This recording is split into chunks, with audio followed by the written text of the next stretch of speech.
समग्र भारतवासी 80तम स्वाधीनता दिवसर अभिनंदन।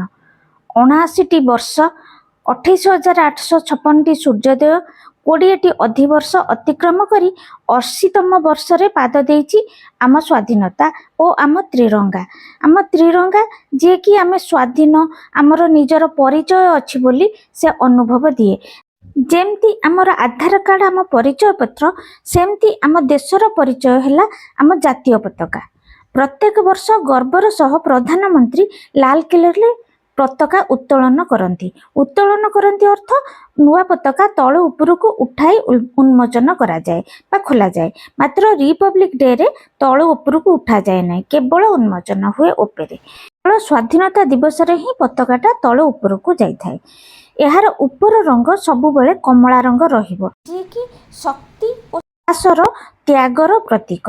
जेते वीर आमर शहीद होइचंती तांको स्मृतिर चिन्ह, तांको त्यागर तांको साहसर ही रंग। छिटा हैला धोला सत्य और शांतिर प्रतीक, जार आधार रे देश शासन हुए। सत्य पथरे चली शांति रक्षा करिबा देशर धर्म। पुणी सबुज तले रही माँ धरित्री, शस्य श्यामला पृथ्वीर चिन्ह। सुजला सुफला हेउ आमर देश, उर्वर हेउ माटी, श्यामळे भरी जाऊ भारत। सबुज उर्वरतार कृषिर और संपन्नतार प्रतीक है सबुज। आ मझिरे जो नेभी ब्लूर अशोक चक्र से प्रगतिर न्यायर गतिशीलतार प्रतीक।